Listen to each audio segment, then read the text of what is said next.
গোটর মহিলার ব্যাংক অ্যাকাউন্টে থমাব 10,000 কোটি টাকা। গছপুলির রোপণ করা মহিলার ব্যাংক অ্যাকাউন্টে থমাব 10,000 কোটি টাকা।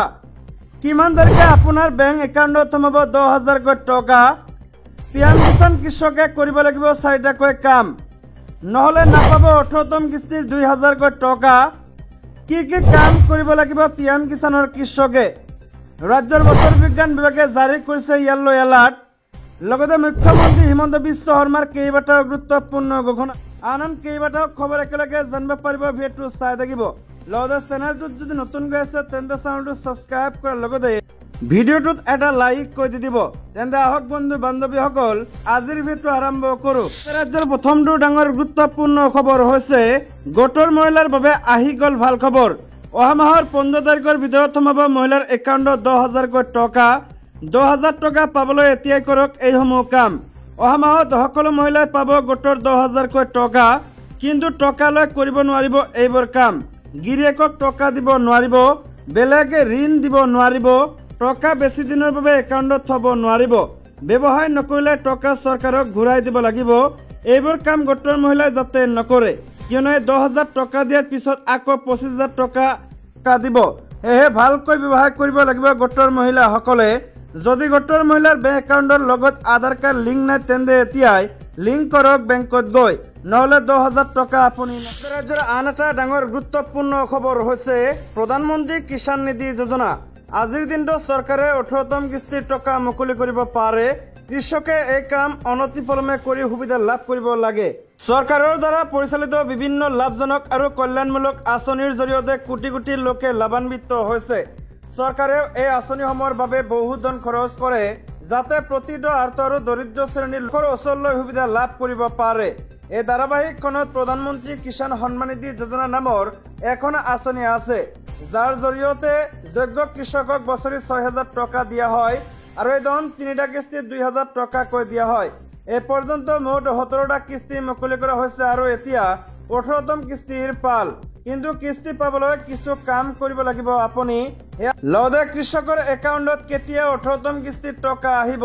দৰাচলতে 2024 চনৰ 18 জুনত 9 কোটিৰো অধিক যোগ্য কৃষকে 17তম কিস্তিৰ টকা লাভ কৰিছিল। এই ধন ডিবিটিৰ জৰিয়তে যোগ্য কৃষকৰ বেংক একাউণ্টলৈ হস্তান্তৰ কৰা হৈছিল। এনে পৰিস্থিতিত এতিয়া 18 কিস্তিৰ পাল। প্ৰতিটো কিস্তি 4 মাহৰ মূৰে মূৰে মুকলি কৰা হয় আৰু 17তম কিস্তি জুন মাহত মুকলি কৰা হয়। গতিকে পৰৱৰ্তী কিস্তিৰ সময় অক্টোবৰ মাহত। এনে পৰিস্থিতিত অক্টোবৰ মাহত 18 নম্বৰ কিস্তি মুকলি হ'ব পাৰে বুলি ধাৰণা কৰা হৈছে। অৱশ্যে কিস্তি কেতিয়া আহিব সেয়া এতিয়াও আনুষ্ঠানিকভাৱে স্পষ্ট হোৱা নাই, কিন্তু নিয়ম অনুসৰি এই কিস্তি অক্টোবৰ মাহত আহিব পাৰে। কিস্তিৰ বাবে এইবোৰ কাম সম্পন্ন কৰাটো প্ৰয়োজনীয়। যদি আপুনি পিএম কিষাণ যোজনাৰ সৈতে জড়িত তেন্তে আপোনাৰ বাবে KYC কৰাটো প্ৰয়োজনীয় হৈ পৰে। যদি আপুনি এই কামটো নিৰ্দিষ্ট সময়ৰ ভিতৰত সম্পন্ন নকৰে তেন্তে আপুনি কিস্তিৰ সুবিধা লাভ কৰিব নোৱাৰে। ইয়াৰ উপৰিও ভূমি পৰীক্ষাৰ কামো কৰিব লাগিব। যদি আপুনি এই কামটো নকৰে তেন্তে আপুনি কিস্তিৰ সুবিধাৰ পৰা বঞ্চিত হ'ব পাৰে। যদি আপুনি আঁচনিৰ বাবে আবেদন কৰিছে তেন্তে নিশ্চিত হওক যে আপোনাৰ ফৰ্মত কোনো ধৰণৰ ভুল নহয়। যদি এনেকুৱা হয় তেন্তে আপোনাৰ আবেদন আবদ্ধ হৈ পৰিব পাৰে আৰু আপুনি কিস্তিৰ পৰা বঞ্চিত হ'ব পাৰে। আপুনি দিয়া বেংক একাউণ্টৰ তথ্য ভুল হ'ব নালাগে। যদি ইয়াত কিবা ভুল হয় তেন্তে আপোনাৰ কিস্তি আবদ্ধ হৈ পৰে। ৰাজ্যৰ আন এটা ডাঙৰ গুৰুত্বপূৰ্ণ খবৰ হৈছে সাংসদ গৌৰৱ গগৈৰ প্ৰস্তাৱত সন্মতি কেন্দ্ৰীয় মন্ত্ৰীৰ। যোৰহাটৰ পৰা দিল্লীলৈ পুনৰ চলিব বিমান। যোৰহাট লোকসভা সমষ্টিৰ সাংসদ কংগ্ৰেছ নেতা গৌৰৱ গগৈৰ প্ৰস্তাৱৰ প্ৰতি সঁহাৰি জনাইছে অসামৰিক বিমান পৰিবহণ বিভাগৰ মন্ত্ৰী ৰামমোহন নাইডুৱে। যোৰহাটৰ পৰা দিল্লীলৈ বিমান চলাচল পুনৰ সক্ৰিয় কৰাৰ বাবে আবেদন জনাইছিল সাংসদ গগৈয়ে। তেওঁৰে অনুৰোধৰ প্ৰতি আশ্বাস প্ৰদান কৰিছে মন্ত্ৰীগৰাকীয়ে। যোগ্য যে 1 জুলাইত গৌৰৱ গগৈয়ে সাক্ষাৎ কৰিছিল মন্ত্ৰী ৰামমোহন নাইডুক। সেই সাক্ষাৎকালতে সাংসদগৰাকীয়ে জনাইছিল যে শীঘ্ৰেই যোৰহাটত আৰু দিল্লীৰ মাজত বিমান চলাচলৰ ব্যৱস্থা কৰাৰ কথা। গৌৰৱ গগৈৰ অনুৰোধৰ প্ৰতি সন্মতি প্ৰকাশ কৰি অহা অক্টোবৰ মাহৰ পৰা স্পাইচ জেট বিমান যোৰহাটৰ পৰা দিল্লীলৈ পোনপটীয়াকৈ চলাচল কৰিব বুলি আশ্বাস প্ৰদান কৰে কেন্দ্ৰীয় মন্ত্ৰী নাইডুৱে। মন্ত্ৰীগৰাকীয়ে উল্লেখ কৰা তথ্য অনুসৰি যোৰহাট আৰু দিল্লী সংযোগী পোনপটীয়া বিমান সেৱা উড়ান 5.0 অধীনত চলাচল কৰিব। নিবিদা অনুসৰি অক্টোবৰ মাহৰ পৰা স্পাইচ জেটৰ 189 জনীয়া যাত্ৰীবাহী বিমান প্ৰতি সপ্তাহত 7খন চলাচল কৰিব। স্বাভাৱিকতে এই খবৰে আনন্দিত কৰিছে যোৰহাটবাসীক। কিয়নো সম্প্ৰতি যোৰহাটৰ পৰা দিল্লীলৈ বিমান চলাচল বন্ধ হৈ আছে, যাৰ বাবে দুৰ্ভোগ ভুগিব লগা হৈছিল বিমান যাত্ৰী। আহি পৰিছে আন এটা ডাঙৰ গুৰুত্বপূৰ্ণ খবৰ। 5 সমষ্টিৰ উপ নিৰ্বাচন, কংগ্ৰেছৰ কটাৰ সুৰত অসন্তুষ্ট মিত্ৰ দল, কি হ'ব ফলাফল? অসমৰ 5টা বিধানসভা সমষ্টিৰ উপ নিৰ্বাচনৰ বাবে সাজু হৈছে শাসক বিৰোধী। অসম বিধানসভাৰ 11 নং ধলাই, 31 নং চিডলি, 32 নং বঙাইগাঁও, 77 নং বিহালী আৰু 44 নং সামগ্ৰী বিধানসভা সমষ্টিৰ আসন কেইখন খালী হৈ আছে। ইতিমধ্যে এই সমষ্টি কেইটা দখল কৰিবলৈ শাসকীয় পক্ষই ৰণকৌশল তৈয়াৰ কৰিছে, কিন্তু বিৰোধীৰ মাজত সমষ্টি কেইটাক লৈ সৃষ্টি হৈছে মতানৈক্য। সভাপতি ভূপেন বৰাই সংবাদ মাধ্যমৰ আগত স্পষ্টকৈ কংগ্ৰেছে 5টা সমষ্টিতে প্ৰাৰ্থী প্ৰক্ষেপ কৰিব বুলি ঘোষণা কৰাৰ পিছতেই অসন্তুষ্ট হৈ পৰিছিল ৰাইজৰ দলৰ সভাপতি অখিল গগৈ। গগৈয়ে প্ৰয়োজনত ৰাইজৰ দলেও 5খন আসনতে প্ৰাৰ্থী প্ৰক্ষেপ কৰিব বুলি ঘোষণা কৰিছে। সমান্তৰালকৈ লোকসভা নিৰ্বাচনৰ পূৰ্বে ঐক্যবদ্ধ হোৱা বিৰোধী লোকসভা নিৰ্বাচনৰ সময়ত হৈ পৰিছিল। আহি পৰিছে আন এটা ডাঙৰ গুৰুত্বপূৰ্ণ খবৰ। মানকাছাৰত বানত বিধ্বস্ত লোক নিৰ্মাণ বিভাগৰ 17টা পদ।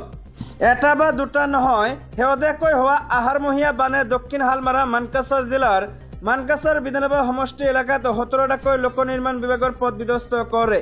লগতে দিয়াৰা সাদুল্লাবাৰী সংযোগী পথ ছিঙি নিয়াত জিলাখনৰ বিশেষকৈ পূৰ্বাঞ্চলত সাধাৰণ জনতা যাতায়াতৰ দুৰ্ভোগ ভুগিবলগীয়া হৈছে। উল্লেখযোগ্য যে এফালে ব্ৰহ্মপুত্ৰৰ বাৰণী পানীয়ে মানকাছাৰৰ বিভিন্ন এলেকাত বাট পথ সম্পূৰ্ণৰূপে বিধ্বস্ত কৰি পেলাইছে।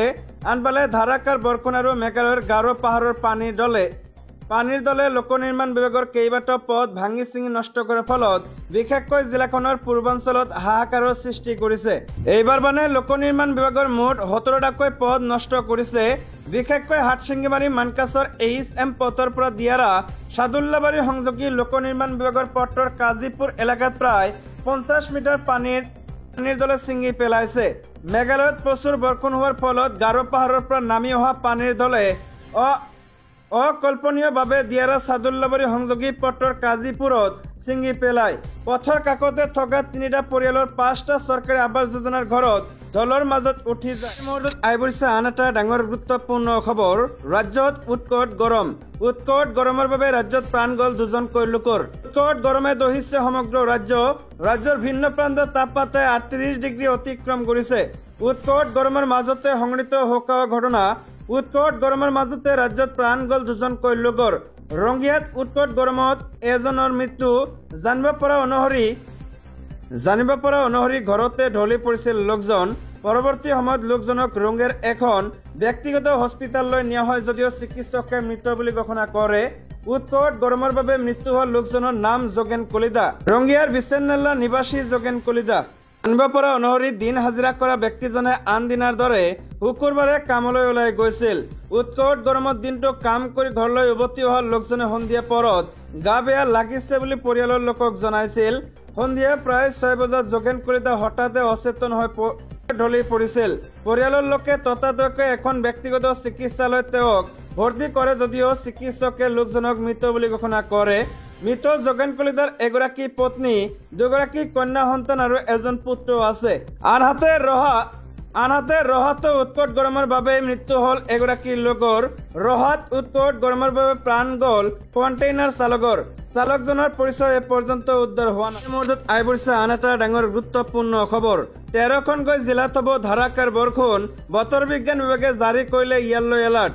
কোকৰাঝাৰ, চিৰাং, বাক্সা, বঙাইগাঁও, বৰপেটা, গোৱালপাৰা, শোণিতপুৰ আজি য়েল্লো এলাৰ্ট জাৰি কৰিছে বতৰ বিজ্ঞান বিভাগে। বিশ্বনাথ, কাৰ্বি আংলং, গোলাঘাট, মাজুলী, যোৰহাট, শিৱসাগৰৰ মাজত আজি য়েল্লো এলাৰ্ট জাৰি কৰিছে বতৰ বিজ্ঞান বিভাগে। চিৰাং, বাক্সা, বঙাইগাঁও, বৰপেটা, গোৱালপাৰা, নলবাৰী, কামৰূপ মহানগৰ জিলাতো দেওবাৰে য়েল্লো এলাৰ্ট জাৰি কৰিছে বতৰ বিজ্ঞান বিভাগে। কাৰ্বি আংলং, গোলাঘাট, লখিমপুৰ, ধেমাজি, ডিব্ৰুগড়, তিনিচুকীয়া জিলাত দেওবাৰে য়েল্লো এলাৰ্ট জাৰি কৰিছে বতৰ বিজ্ঞান বিভাগে। য়েল্লো এলাৰ্ট জাৰি কৰা জিলাসমূহত আজি আৰু কাইলৈ হ'ব ধাৰাকাৰ বৰষুণ।